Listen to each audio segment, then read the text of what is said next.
granular exfoliant I've got here. Probably take all the plastic off the doll, won't it? But hey ho, I'm going to use a little bit. What you can do if you like is pretend and use your cleanser. Can we do that? Because we're doing it on the doll. There are different types of exfoliants. The one that I've chosen here is a really granular one, and they do vary. You can get ones that are microscopically granular, so they're barely granular at all, and they tend to be ground rice bran or something like that. And that's what the Dermalogica one is, and also you Taylor do one as well like that. And you mix it with water or hydrolats, like a rose water or something like that, so that it's a very runny paste. And then you just work that into the skin either with your fingertips or using a brush, as in your brush cleanse. Or you can use a granular cleanser, which we call a manual cleanse, and you can do it that way with the granules. So just pretend I have exfoliant. I'm only going to keep it here in the pads of my fingers because I'm not going to use this part of my hand. I'm literally going to work with my finger pads. What you can do is wet your free hand and just mix it together because it just gives you a bit more slip and glide and it helps with the product.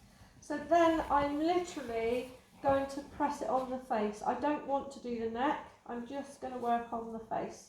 So press your product over the skin. And again, you want to start on the T-zone, the areas that are more congested, and it's again is quick and light, just like your cleanse was really. So we'll focus on the T-zone first.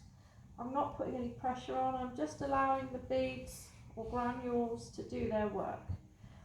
By steaming or skin warming, these dead skin cells on the surface of the skin will have absorbed the moisture, and so they've softened, and this just makes the whole process of exfoliating more effective. Once I've done the lower T-zone, I can do the forehead. And you don't need to spend a long time on this because we've already gone through quite a lot of cleansing already. So all we're doing is aiding desquamation. Massage also helps with desquamation. So anything that's rubbing the skin surface is removing dead cells. Once I've done that, I'm just going to circle around the cheeks, and remember the cheek area can be more delicate, so if you've got a client that's got broken capillaries, you want to avoid those areas. Okay. If the client's got really paper thin skin, I definitely wouldn't use a granular exfoliant, I would use something a bit more gentle. Okay, and then when you finish, we're going to remove with your warm water again, and your mitts or sponges, whichever you're working with.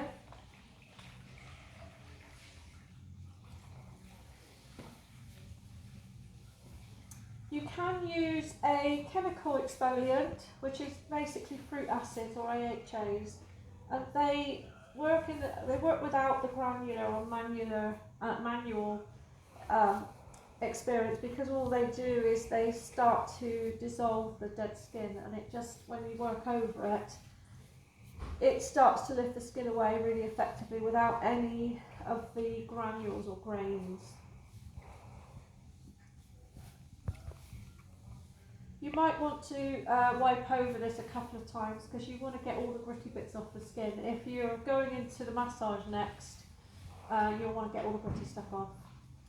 The next thing you would do after this, if your client needs it, is extraction, manual extraction. So what you can do is just mop the skin if you need to with a tissue, just to blot it nice and dry. Then you can wrap your fingers in the way that I showed you last week. I will need to get some tissues to show you how.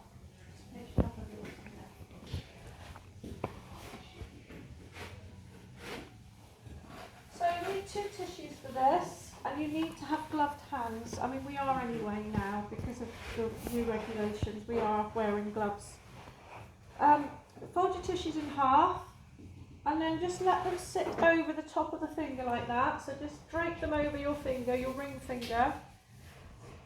And then what you're going to do is just fold the end in so that it fits your finger, and hold it with your thumb. And then bring the end up. Okay? And hold it in place like that. And you do the same on the other side. Just let it drape over your finger. Pull it over the end so that it fits the end of your finger.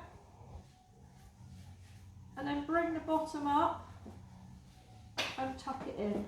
So now you have, you know, wrapped your fingers and protected them. The way that you do your extraction is you kind of stretch the affected area just slightly, press outwards, and then bring up into a mound, and then do a little rock and roll motion, not using the fingernails. Okay, try to use the sides of your fingers.